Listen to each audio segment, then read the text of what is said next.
Welcome to the Leander Lions Coaches Show tonight here at Guaco Taco. We want to thank Guaco Taco. We also want to thank Lisa Ortiz, wherever she is, for setting this up.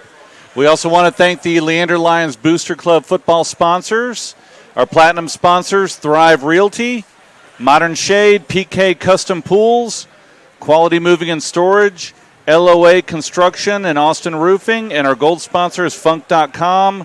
Without them, all this wouldn't happen, so the Booster Club has brought in these sponsors. They sponsor the kids. Go sponsor them. Go out and purchase something from them. They do a great job, and we want to thank them.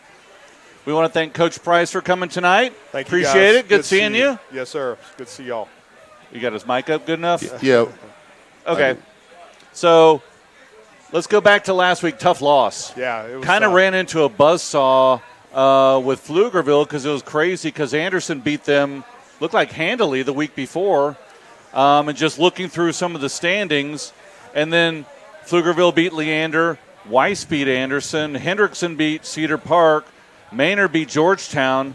Like we talked about the last coaching show, it's wide open. It's basically who's going to show up and play football. Yeah, it very much is. It's been a tough couple of weeks here for us, but it doesn't do anything to where we are ultimately in long-term of the season, because we've got teams all over the place capable of beating one another. We just got to get in and get an official win here against Weiss to get right back in the mix of, 1-2, with clearly a couple of other teams going to be 1-2 as well. And, this is going to go down to the end of the district play to determine who the playoff representatives are from this district. Well, and I was going to say there's a lot of parity in this district. Georgetown lost on Friday too, so Cedar Park as well. Yeah. So from top to bottom, anybody can beat anybody on a given week. We just had a bad week this week. Absolutely. Yeah, just look at the standings. Manor and Weiss are 2-0. Then Hendrickson, Anderson, Pflugerville, and Cedar Park are 1-1, and Georgetown, Leander 0-2. So one win by Leander, you're back in the mix. A loss by Weiss or Manor, and they're back in the mix too. I mean, that's what it's going to come down to. So talk us through what you do after a win or after a loss on the Saturday. What do you do with the team? A lot of the parents or fans may not know. What do y'all do on a Saturday? Yeah, sure. We bring the kids in at 9:30 in the morning. Coaches get in a little bit before them to just kind of take stats of the game and just do a quick evaluation of the night before and what we're going to talk to our kids about once they arrive. Once the team gets here, we go through a recovery run and stretch with those guys.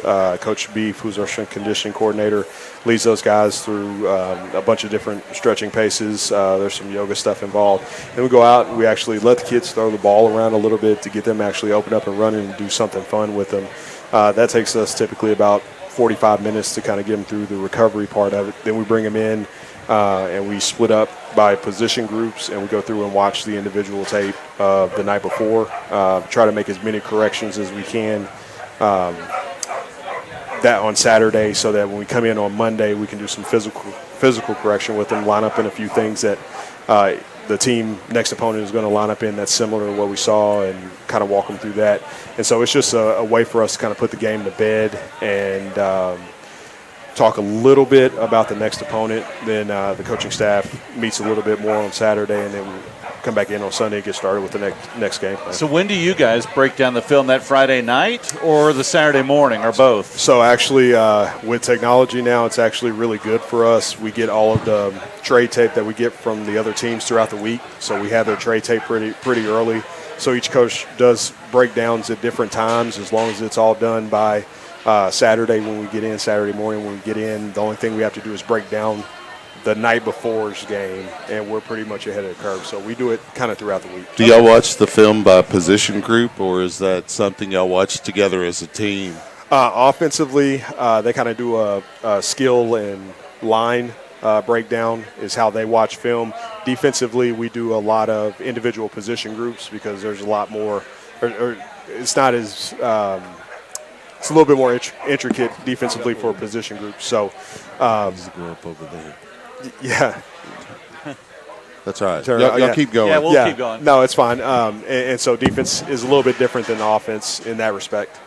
So whether it's a big win, a tough loss, a big loss, you do the same routine every week? Yeah, we do the same routine for the most part every week, depending on, we take into account things like injuries and those things. And our athletic trainers, Coach Martinez and Coach Henderson, they also meet with the kids on Saturday morning as well to take care of anybody that has, bumps and bruises or something more serious. So we tailor it a little bit if we need to based on kind of injuries if we have those that night. Well, good. So even though there was a tough loss this past week, we did see some positive things. So let's talk about those. We had a kick return for a touchdown.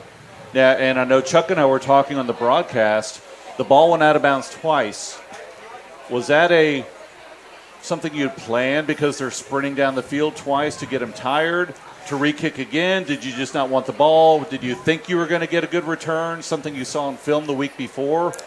Take us through that. Yeah, special teams wise, our special teams has been really good this year. Coach McClain's here tonight. He's going to talk to you guys about what he's done special teams wise. I'm always going to bet on our special teams to make a play. We've got two really dynamic returners in the back, Jake Webster and Chancellor Moody, and so it was a combination of I trust our kick return every night, and the more they have to run, the harder it's going to be for them to cover. So it was just a good opportunity for us. Yeah, and that's the second kickoff return you've had so far this year, so it's working. Yeah, we had one versus Glenn, and then in versus Vista, we had one down inside the 15-yard line, and then we have this one tonight. They did a good job returning at Cedar Creek as well. So, I mean, they've done a good job all year long of that particular part of special teams. I think special teams has been good, period, for us. And so that's just been the one that's put a lot more points on the board. And we also saw the passing game a little more open up, saw some quick slants, some throws to the outside. Seems like that seems to be ramping up each week as well. Talk about that. Yeah, offensively, we know that because of the back we have, we're going to get a lot of teams that really want to put 8-9 guys in the box. So we worked really hard at developing some different concepts based on our run game that we can throw some guys open and hopefully relieve some pressure for our offensive line and for our backs. Because I know, each defense is going to play you a little bit differently. You kind of see the standard defense and the spread that most of the teams play, but it seemed like this game, I know Aiden Salazar had a couple quick slants that seemed to be open. Yeah. He had one for a big down. So is that something you guys see up in the press box? Is that something you see on the field, or how do you adjust during the game on those types of plays and what you're calling? Yeah, our offensive coaches in the box do a really good job of identifying the defenses that we're getting from series to series, and so they're communicating with all of the guys on the field, Coach Bailey, Coach Thompson, and Coach King, about what they're seeing and what they're getting, and whatever we've installed for the week. If we'll have something to hit certain holes, and so that's what we're going to start attacking if we know that there's a particular hole showing up against the formation that we're in. So I don't want to get much into the Pflugerville game, but they have some tough running backs. Yeah. And Chuck and I have been saying I think they've been there for 10 years. Yeah. It's crazy. I think Oakman's like a sixth-year senior for them. I think he's been there since he was a freshman, and he has started every year since he was a freshman. And so they've got Oakman, and I can't remember the Aloka. other kid's name. Yeah. Kind of like a really thunder and lightning almost. Yeah. Two different type of backs, very effective. And their quarterback, he didn't run very much, but he can actually move a little bit as well. And the biggest surprise, obviously, is they have a pretty talented receiver out there. And was that guy like 6'6" or something? Yeah, he's a lot bigger than he is on film. He seemed pretty tall. Yeah. So this week, Weiss, not to get into any of the strategies necessarily, or not in detail, but coming off a tough Pflugerville game, Weiss is not going to be much easier, if at all. Talk about Bradfield. He played really well against us last year. Yeah. He's got a lot of weapons on the edges, and how do we deal with that offense? It's like we kind of talked about early in the show. All of these teams are very close. You know, we played a tough team, first district game in Manor that had a lot of weapons.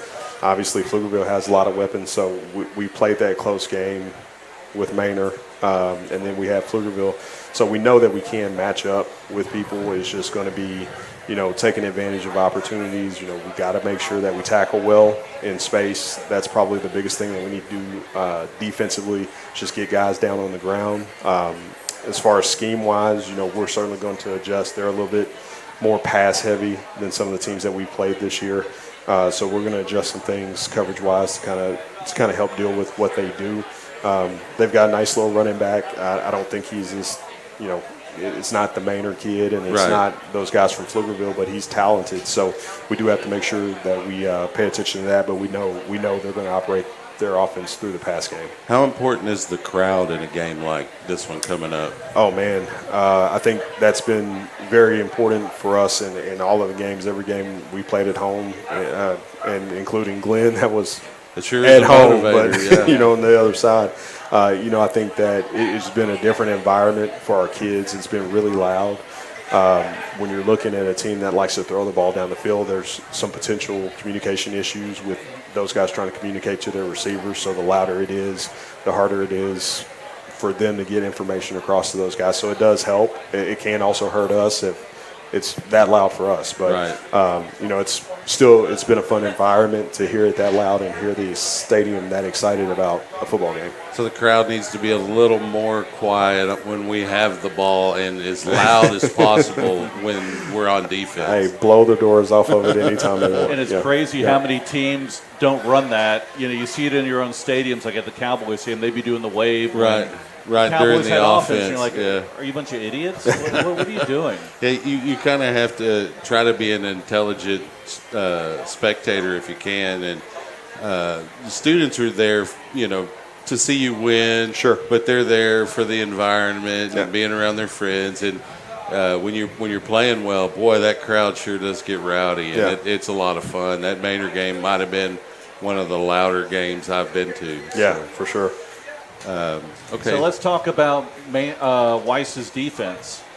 What do you see on film without getting into specifics? But what are their strengths? What do they do on defense? Sure, they're pretty multiple. They have some athletic kids in the back half in their secondary. They do a pretty good job in coverage. When I say multiple, they're just in a bunch of different fronts. And so I think they've created a lot of their success just by creating a little bit of confusion for offensive lines trying to ID those guys. I think we've, again, seen something very similar with Manor.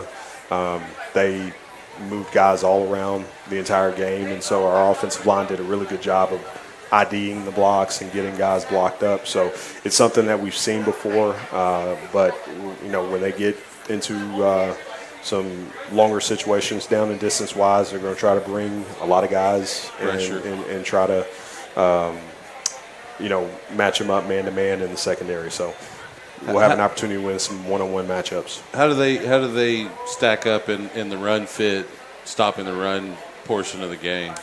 I think it's kind of been because that'll be our strength. Sure. It's kind of been depending on who they're dealing with and who they're playing. I think they've been successful against it, you know, versus Rouse, which they played a little bit earlier in the year. But then they turn around and play Anderson, and the Anderson back did a really good job against them, and he was able to get loose a few times against those guys. They're not a real big size-wise team. They've got some linemen that are pretty big, but across the board, I think their inside linebacker is, you know, a 5'8" or 9" kid, it's more of a matchup. Pound. Yeah. So there'll be some spots and some guys for their defense that we have some matchup possibilities with. Excellent. Yep. Well, good. Well, great. Well, appreciate it, Coach. Yep. Good luck this week. Thank you, guys. Appreciate it. Let's have some fun. Yes. Who's next? Coach McLean and Coach King, and then Daniel Martin and Jake Webster. Okay, great. We'll start with McLean. G.I. Joe look.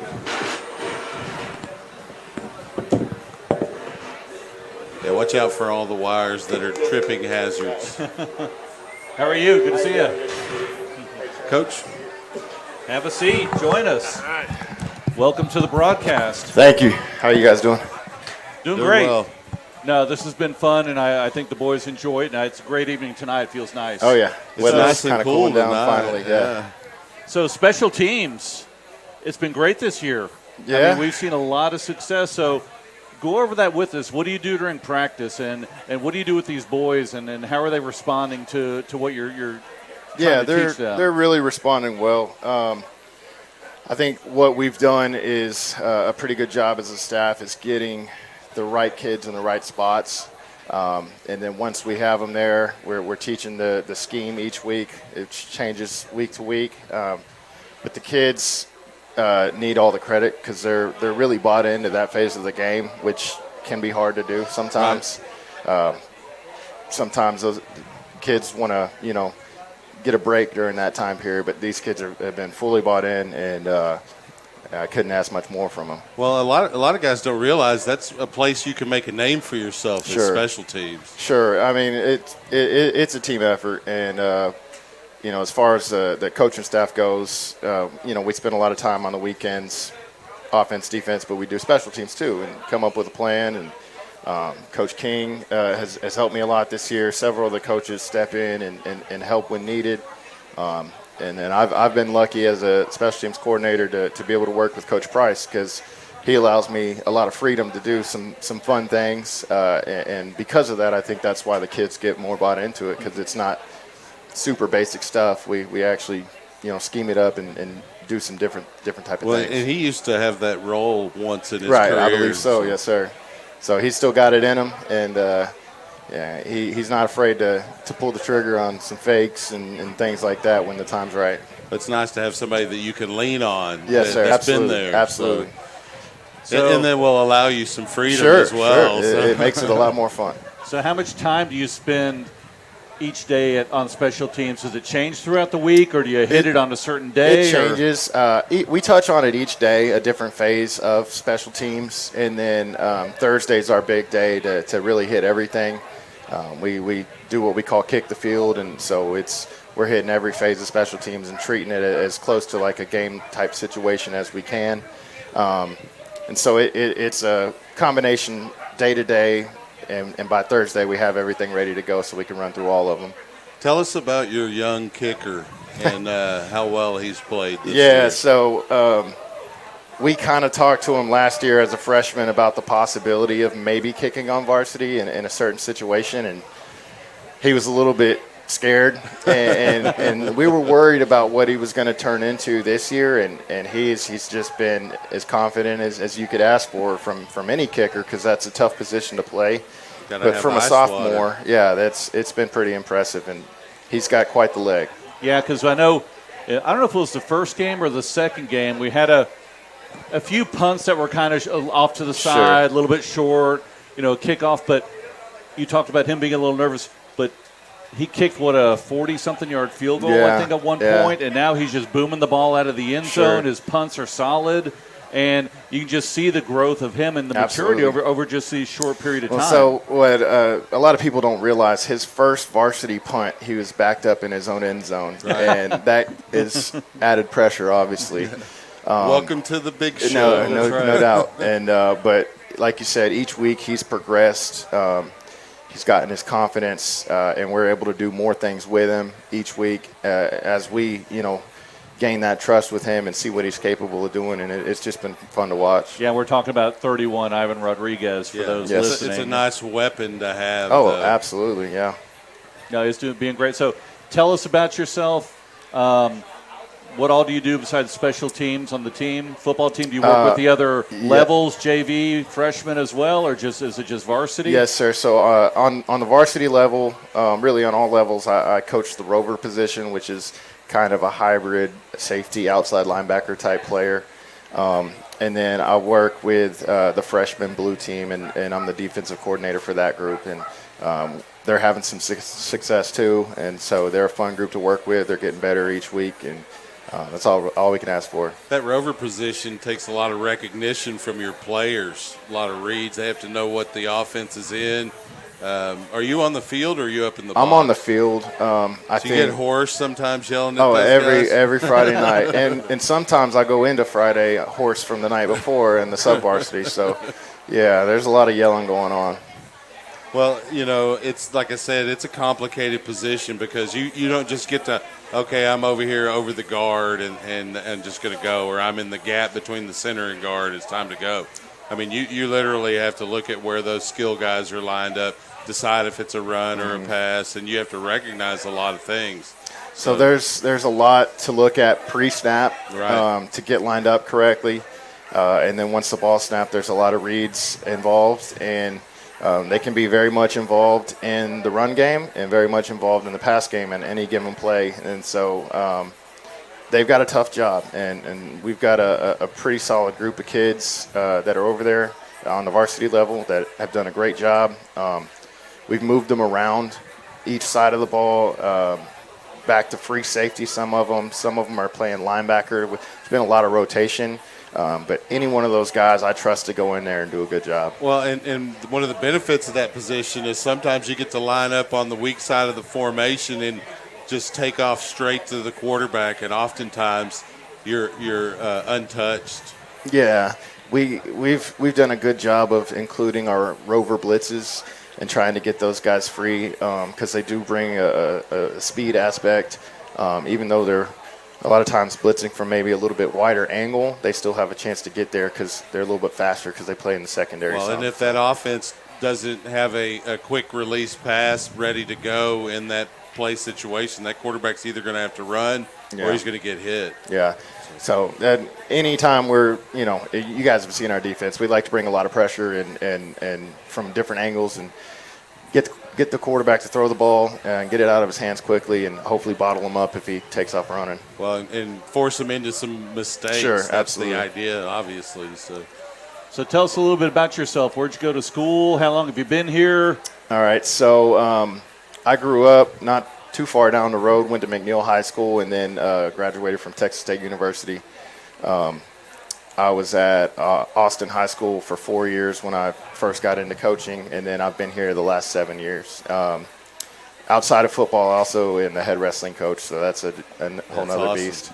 Yeah. You got a fertile recruiting ground Oh, right absolutely. here for that. I tell Coach Bryce every year that I enjoy coaching the freshmen because it helps me recruit for my program. So Yeah, definitely. that's been a benefit Well, of and that. a lot of those guys don't realize the crossover benefit between wrestling and especially on the lines, but even positions like receiver and linebacker Absolutely. can benefit greatly from wrestling. And those guys better be listening to what you're saying right now, because I'm gonna talk to them as soon as the season's over. Try to get them all out because there's a lot of carryover with body leverage and just understanding and just bottom line, just being physical one-on-one with someone else. Well, there were times in the past as a receiver you could block low and you could do things to really allow you to not have to concentrate on a lot of the aspects that you learn in wrestling.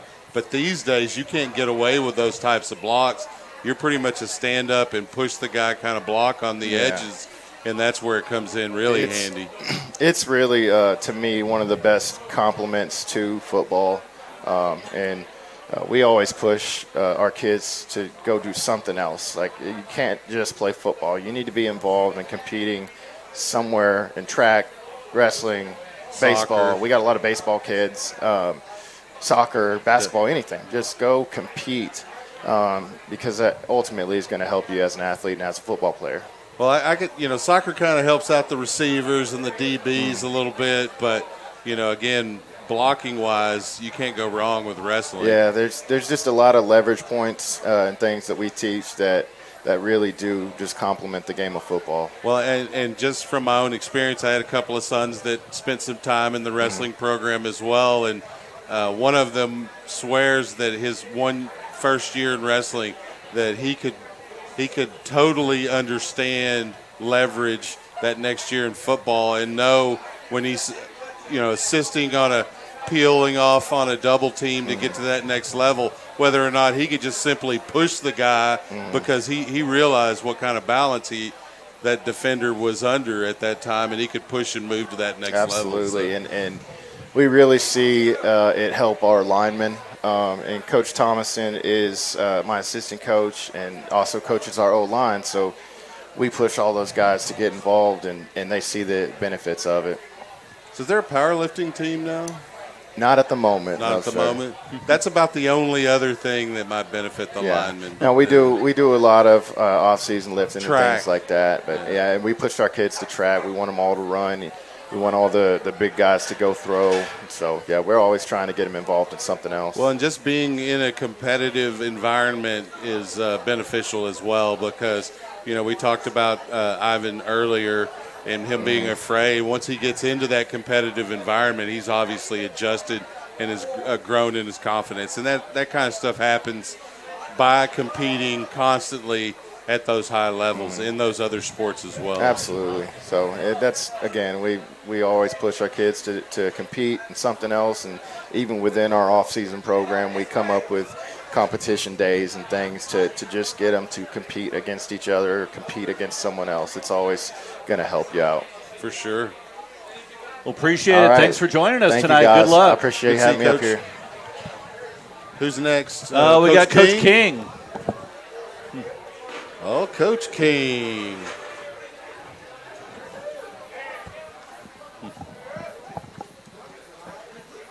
Good. How are you? What's up, Coach?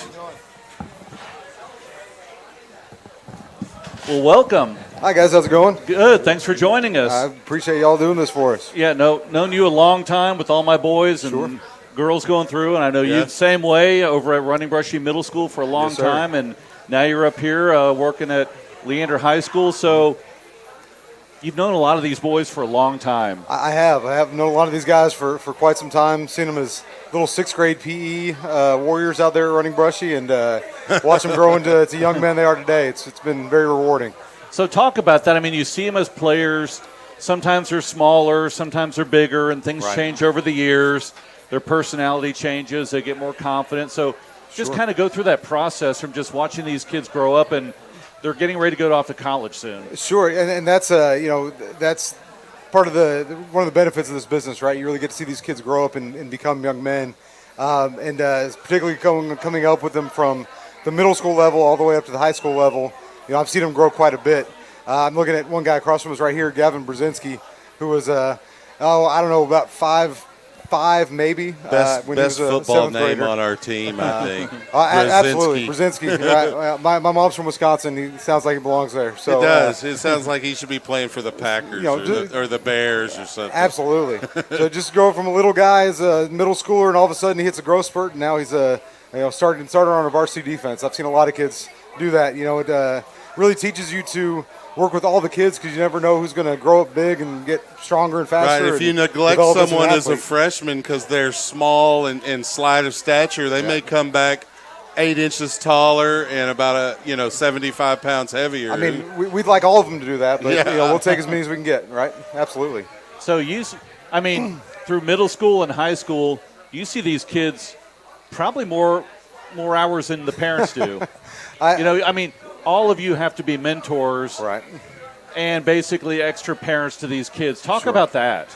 Well, we do spend quite a bit of time with these kids, and sometimes at the risk of not spending time with our own families as well. I'm lucky that my daughter is at LHS with us. She's actually a senior athletic trainer this year, which is kind of scary. I know you've got a couple kids that have graduated recently as well, so you guys know the feeling. I've kind of known a lot of these kids since they were much younger, growing up with her, and it's pretty nice to get to work with them, not just as athletes but as people, to try to help them grow and shape. We see them at their best and at their worst, and so it's nice to get to see them succeed on the field and off the field as well. I mean, because you have to talk about things that aren't sports related, issues they may be going through.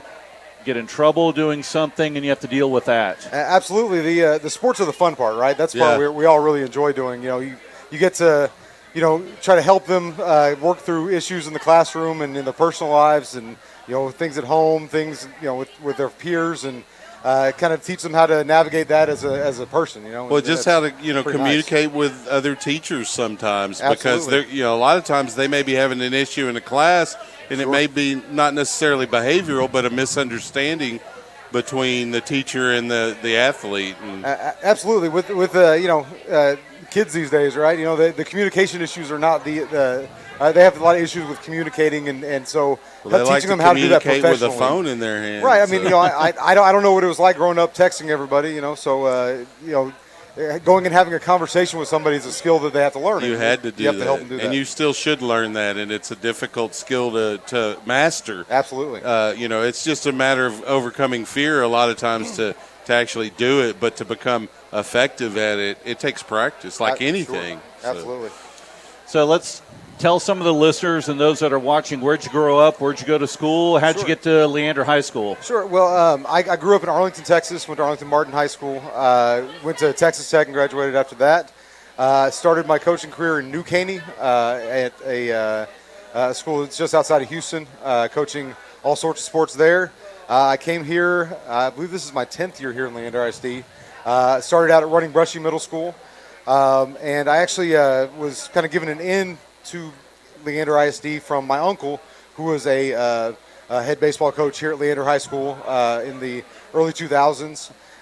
He actually opened up Wiley Middle School as their coordinator as well. So when Running Brushy was looking for a coach, I'd heard how nice it was to work here and wanted to join them in this district. Came up to Leander High School 3 years ago, and really excited to see this new group of kids coming through. I coached a lot of these guys when they were middle school kids.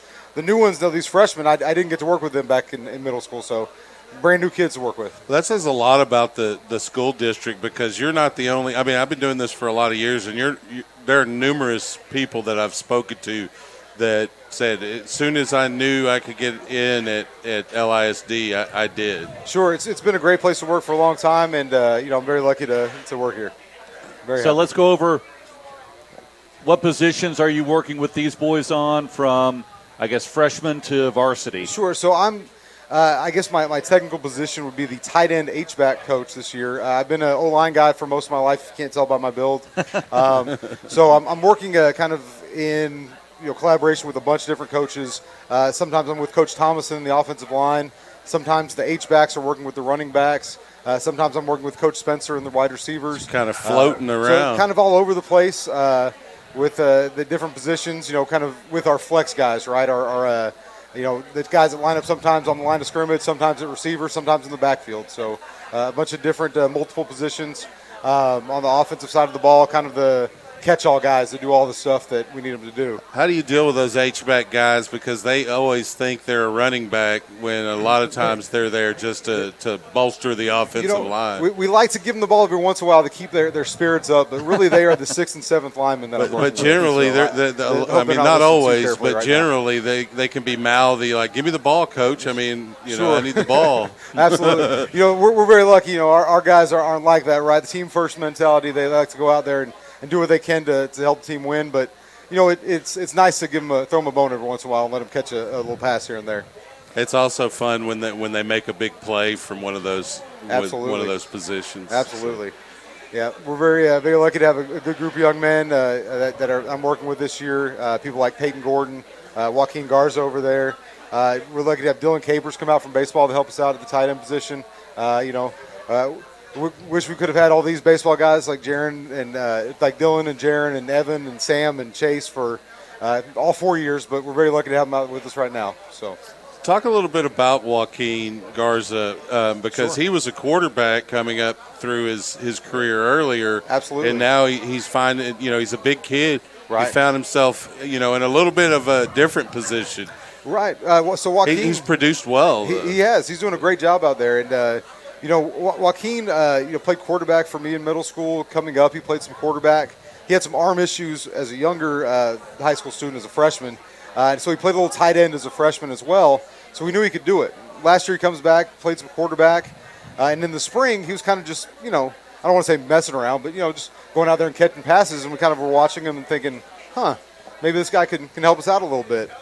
Some opportunities opened up for him, and he jumped at the chance to play a new position. And he's doing a great job, working really hard and blocking really hard, and every time we throw it his way, he seems to get his hands on it. Yeah, his hands have been great, but not only that, but when he catches it, he's big enough and strong enough to get those extra yards. Sure. We've seen him get those first downs on a 3rd and 8, catches it about 6, and he's driving forward and getting that first down. Absolutely. And Plus, he's been under center running that sneak a couple of times. Right, and that goes back to his quarterback experience as well. You know, he knows where to find the hole and how to run the ball from the backfield, and he's kind of putting those skills to use out there at receiver as well. Well, and generally in football, obviously you want to get your best 11 out there on offense or defense, and sometimes one of your best 11 happens to be a backup quarterback. So what do you do with him? You put him in a slot, you put him at tight end if he's big like Joaquin, and you get him out there. We saw that from Aiden Parrott last year. He spent a lot of time at wideout, and he's leading the offense now. So. Right. So as a high school team, we don't have the luxury of being able to specialize. We try to get our best people in the places they can be successful. So. Well, they even do that on a lot of college teams. So. Absolutely. Well, appreciate it. Hey, thank you very much, Thanks guys. for coming up and joining us. No problem. Good to see you, Appreciate Coach. it. Thank you, guys. Thank you for all you're doing. So it looks like we have a couple players we want to bring up. Let's bring up Daniel Martin. Come on up. You need some assistance? You gonna make? No, I'm good. How you doing? Good, how are you? Good. Thanks for joining us. Thank you. So first of all, how you feeling? I'm doing pretty well. Good. I've recovered pretty well over the weekend. Nice. Good. We don't want to get into any specifics or anything, but yeah, we saw you, a little tweak or something. So hopefully, may see you this weekend. We'll see. Definitely. So good recovery, and let's get you back. Hopefully. Did it get you out any chores at home?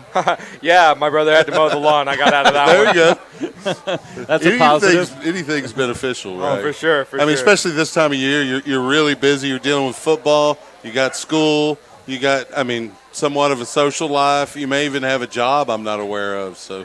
Yeah, I don't really have a job. I work, I guess I work for my friend's dad every here and there where he needs help, but, nothing too serious. But, anything that can give me a little extra free time helps. A little extra money? Well, I might have to recruit you to do some Saturday football games. I need a sideline reporter, somebody run an extra camera every once in a while. So. Yeah, I'd be down. We'll talk later then. So tell us about the season. How do you feel about it so far? I feel like we've had a great start, really. I feel like we really worked to turn the program around, and we've just been working together as a team. We kind of had a rough week last week, but we're really putting it back together, and we're really doing well. Especially as the O-line, we're really working well together, and we're really getting our calls down and being able to identify stuff better than we did last year. So tell all the viewers out there, people that are listening, what position you play and how long you've been doing that. I play center. I've been playing center since I was in Little League, so I'd say probably around 3rd, 4th grade is when I started. I played through middle school, and then I played a little bit of tackle in sophomore year, but eventually got back to playing center. Any defense at all? I played D-end my freshman year. Okay. What do you like better, offense or defense? I play more offense. Everybody always says defense. Offense is a lot of fun. I really like offense, but I did have a lot of fun playing defense. So let's talk about center. What are your responsibilities? What do you do when you get up to the ball? I have to identify the defense to start out, whether it's a 4-1 or 4-2 front, whether they're 3 down, 4 down. I have to figure all that out. Then I get the call from Aiden, and I have to make the call to the rest of the line so that they know what to do for the play. So it is a lot of responsibility up front. Well, and oftentimes, and I'm not saying it's the case for this year, but oftentimes the center has to know exactly what all other offensive line positions are doing. And sometimes that can, weigh on you a little bit because you got that guard that constantly comes up or that tackle that constantly comes up. It's like, what am I supposed to do on this one? Yeah, no, I made it a point because the center my sophomore year, Jonathan Kirby, he was really good at knowing the whole offense, and he'd even know what some of the receivers do on some of the plays. Right. So I kind of admired that, so I tried to model that, and I do the same thing. So honestly, it's the quarterback of the offensive line. Mm-hmm. I mean, you do have to know what the other, at least linemen, and at times tight end or H-back, what they're going to be doing, because you make the wrong call and that play just goes nowhere. Yes, sir. And it looks like everybody missed their block, but in reality, Daniel missed the call on the line. Yeah, and I've made my fair share of mistakes. Sure, everyone does. That's why there's erasers on pencils. So talk about, you like the direct snap, you like the quarterback underneath you, or does it matter to you? It really doesn't matter to me. We don't really go under center unless we're in our goal line formation. We call it bulls. But Yeah, no, we're usually in shotgun, so it's just a direct snap, and it's pretty easy. So Were you doing that all your career, or is it just over the past couple years now with more of the spread offense, or were you doing that when you were in the youth as well? Youth, I think we went under center in youth. I can't remember. I think we went shotgun in middle school and then back to under center my freshman year. So it's kind of been a mixture of both, really. So either way, you're comfortable, no worries? Yes, sir. Okay, great. So tell us about some of the blitzes that are coming through. I mean, you see these guys coming. You see the defense. You know they're coming. I don't want you to go into any specifics, but you got to be thinking, I got to get this ball back, but I'm going to get someone that's going to be tearing through one of these gaps. Coach Thompson's done a really good job preparing me. He shows us the blitzes on film, and he shows us like a few indicators that the defense will do, so we know what, like how to pick up on it, and know whether it's a blitz or a fake. And he's always taught me that like as I'm snapping to shoot my offhand to like give me that extra second of protection. That's really worked for me over the past few years.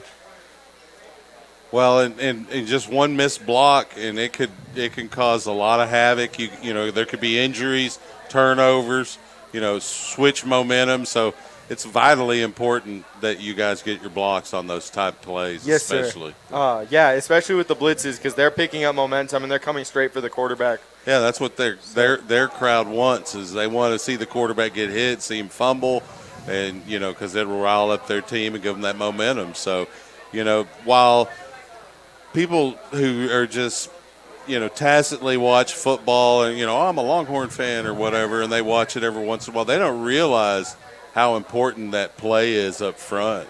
Yeah, no, I've always heard that, I've always been told that linemen are like the hardest position that get no glory and all that. Oh yeah, the only time you're called is when you commit a penalty. Yeah, I mean, yeah, exactly. and most times the only times that coaches are talking to you is when you missed a block or something like that. Yeah, so. I mean, but yeah, I guess you kind of get used to it though, because like you were saying, a lot of people. It's a good life lesson for you when you become an adult, because oftentimes a lot of the good you do in your day-to-day life goes unnoticed by others, and that's okay. You're not doing it for recognition from them, right? No, I'm doing it because that's my job. Really, my job is to protect the quarterback, block for the run, and you want to be successful. Exactly, and you know how important that is. Exactly, it comes down to like what's best for the team. Of course, like you asked earlier if I preferred offense or defense. Of course, defense is more fun. You can make a big play and you get your name called out. Easier to score from defense, although you do have a touchdown this year. Yeah, my second career touchdown. Yeah, walk us through that. What happened on that play, and walk us through it. They punched the ball out whenever Franklin got near the goal line, which happens to the best of us, really. I can't blame him for that.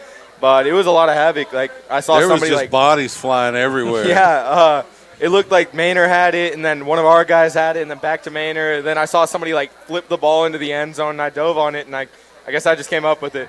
How big did your eyes get? I was very excited. I had a lot of friends from the student section or Bluebells sending me pictures of me running with the ball, excited. But yeah, you'll remember that forever. That's great. Probably. Yeah. No, it was a great moment. So do you like run blocking better or pass blocking? Definitely run blocking. Pass blocking is a lot more difficult than people give it credit for. Oh, it's way hard. I've always been told that if you can pass block well in high school, then you'll be a good lineman from then on out, because it is really difficult. You have to be in the right place at the right time, and one extra step could cost you a sack. A lot of it's footwork. Exactly. And it has to be quick feet, especially if you're going to be going and playing at a next higher level. So, but run blocking it's at least the thing that you mentioned, you liked being on defense as opposed to offense if possible. Well, that's the one area of the offensive line that's similar to defense, because you can aggressively go out and find somebody, put a hat on them. Nothing is more satisfying besides covering a touchdown in the end zone for an offensive lineman, but to pancake the defender that you're intended to block. And it's even better if you could pick him up and drive him into that second-level defender as well. So yeah, that's kind of why I like run blocking more. Not only is it easier, but it's a lot more fun to, instead of, setting back and waiting for them to come at you, to really, go at them. And it's pedal to the metal, get them out of the way, because you have your running back, somebody as fast as Franklin coming right behind you. So do y'all keep track of those pancakes film time? I I don't think I know we do- you guys are, but the team, do they do that? No, but we do have the flag. I don't know if y'all seen it when we run out, the big old flag that says Yeah. Pancake Platoon. Yeah. So what is do you that li- given to the guy with the most pancakes the week prior? or- That was the original intention, but now we just kind of say, all right, who hasn't used it yet? Okay.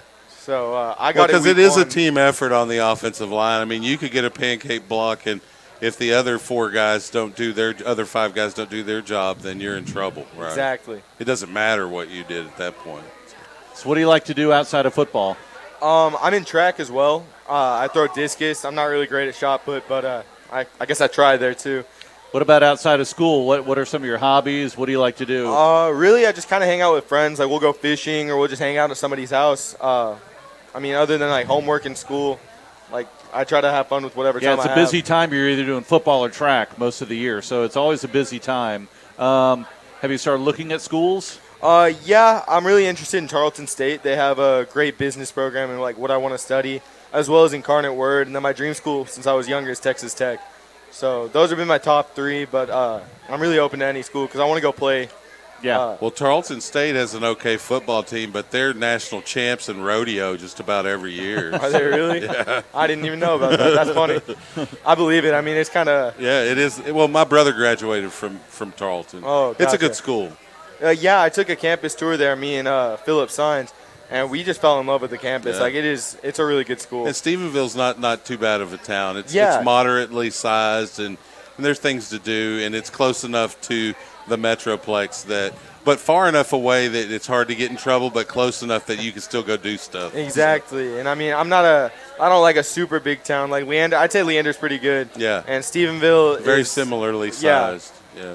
So what do you want to do after football and after college? My plan is to study finance in college because I want to be a financial advisor when I'm older. Oh, great. My neighbor does it, and he's explained it to me, and it really just seems fun. So Play with other people's money. That's I guess great. so. Yep, Well, definitely. and it's incentivized if you earn money based on what you earn for them. Yep. So you Yep. can, it gives you that extra incentive to be successful. So Well, good. No, thanks for coming on the show. Thanks Appreciate for it. having me. Yeah, good luck this Friday. Thank you. great job, Daniel. So we got another player coming up. Webster, where are you? Jake Webster. Jake Webster. Come on down. Come around this way.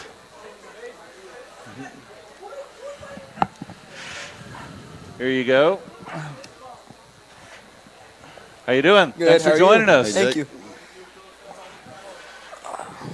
So let's walk through Friday night. Big return.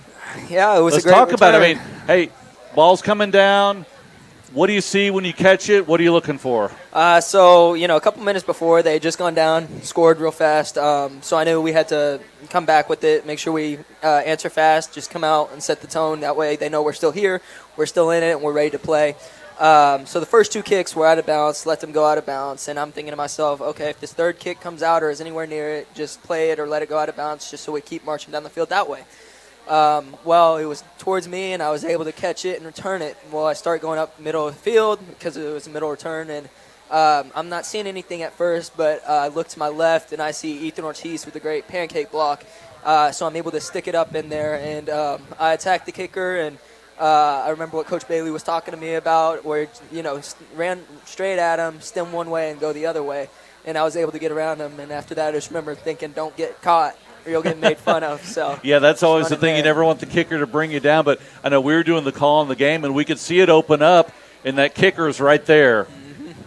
They may dive and take a guess one way or the other, but you made the move, got around them, then a foot race, and they couldn't catch you. So Yeah, they're not used to making those tackles. I mean, it's exciting for us, but when you get past that kicker and you don't see anyone else in front of you, what are you saying to yourself? Extra gear. just don't get caught. Don't get Drop caught. it into that next gear and make sure you finish through all the way through the line.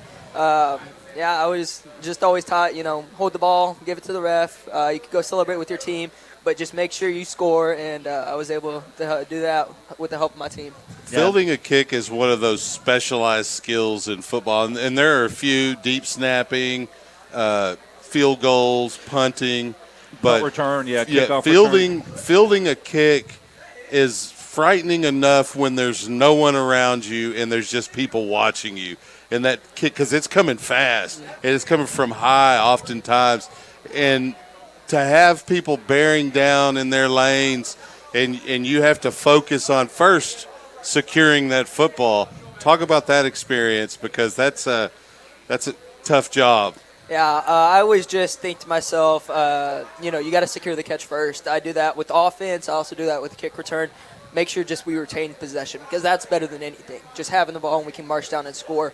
But once you are able to secure the catch, then we go down, and that's when I start looking for the holes, look for my blocking, and then make those cuts based on. Well, at that point, once you have the ball and you're moving, that becomes more natural if you've played running back, receiver, and things like that.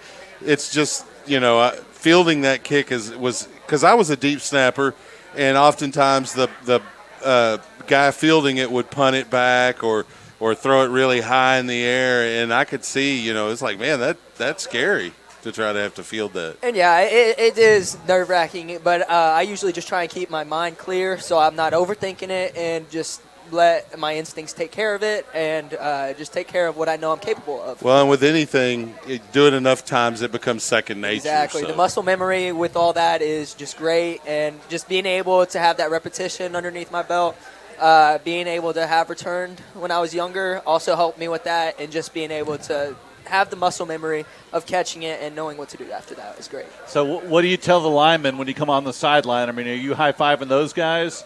I mean, they open it up for you. Yeah, exactly. I was always taught, celebrate with the line. You can't do anything without your linemen. That goes for offense. That goes for any sort of special teams. The blocking is the key point of it. The game is won in the trenches. Exactly. It really is. And I get the recognition for the name of it because I was on the receiving end of it, but really all the credit goes to my line and the great blocks they produced for me.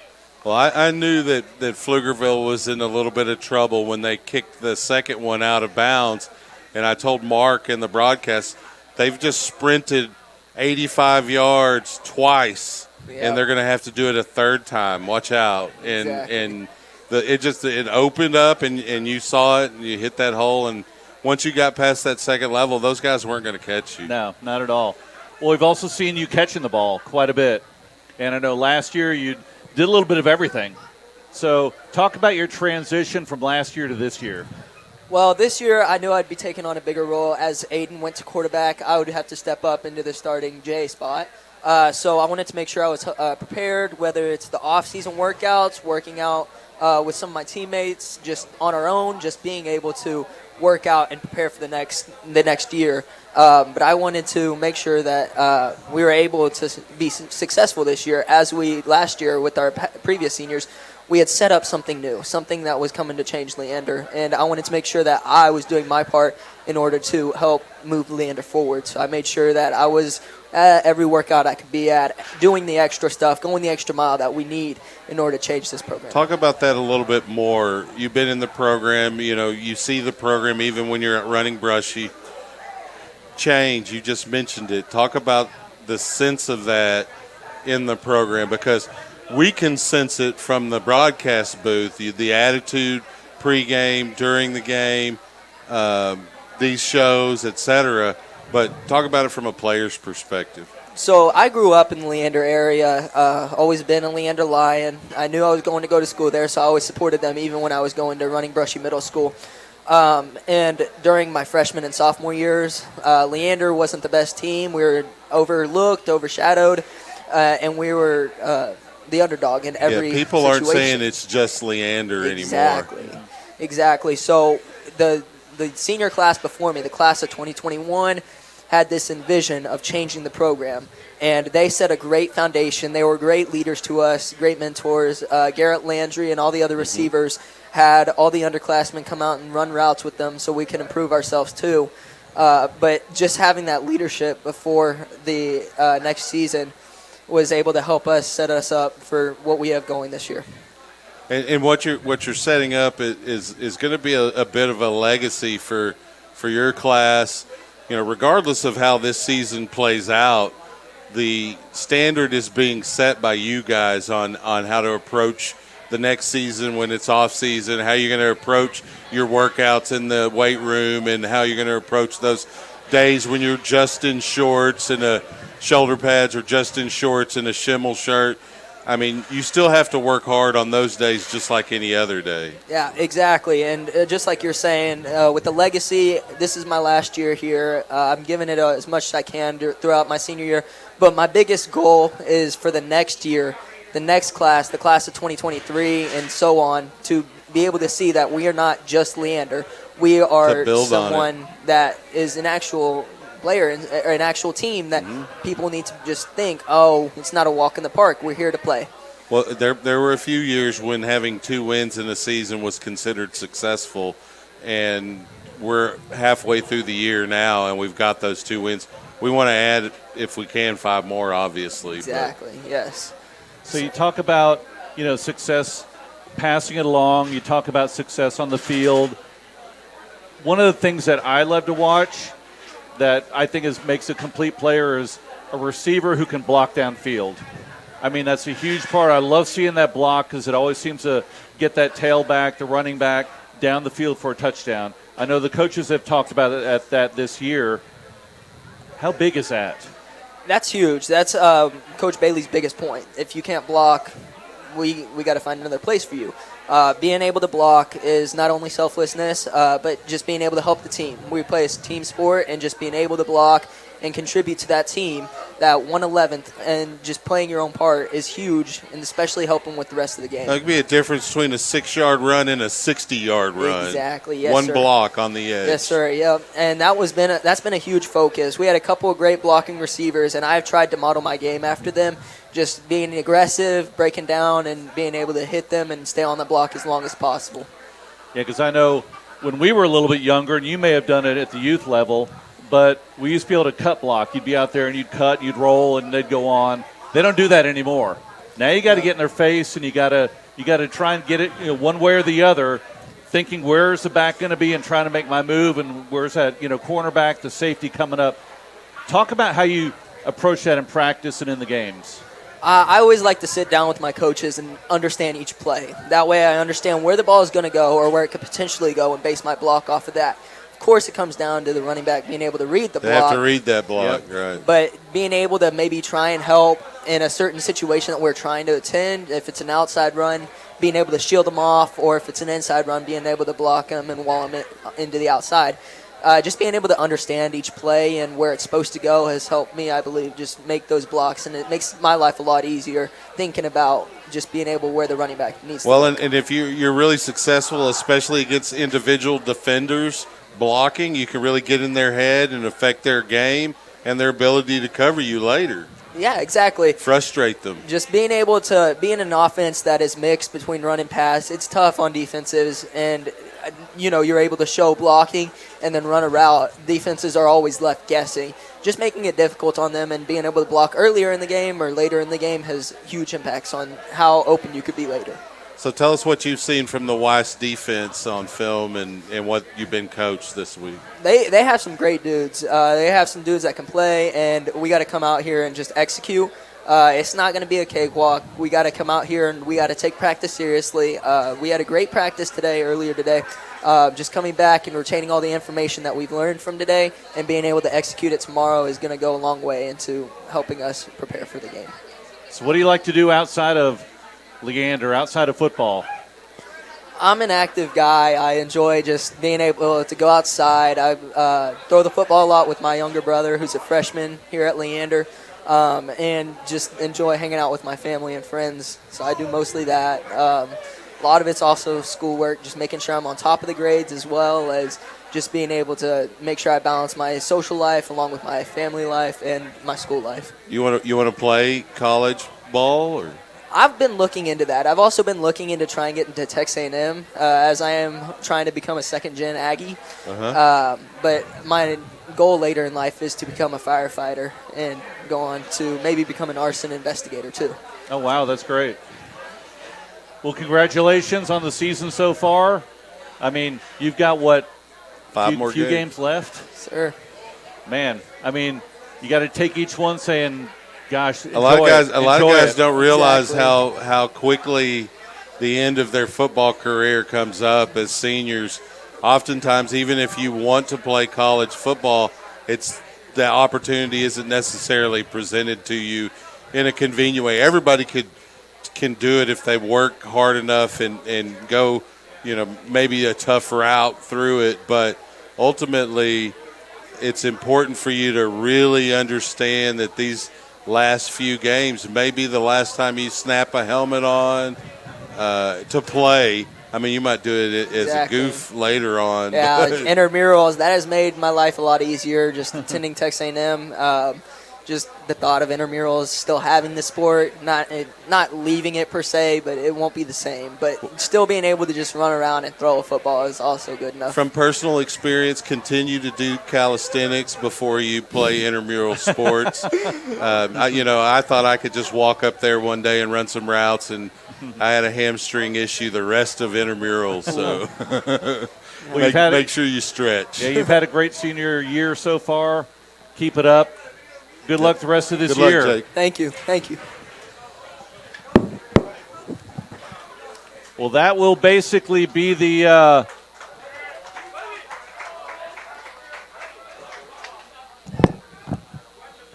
coaches show tonight here. We're at Guaco Taco, so give Guaco Taco a big round of applause, everybody. We appreciate them.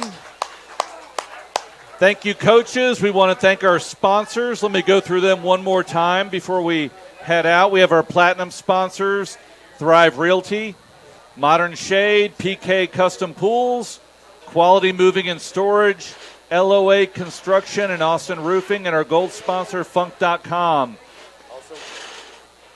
Also want to thank the Booster Club as well for putting on these, and you guys do a good job, parents. Yep, so appreciate it. Come see the Leander Lions this Friday. It is middle school night. So we're going to have a big turnout on Friday against Weiss. Come join us.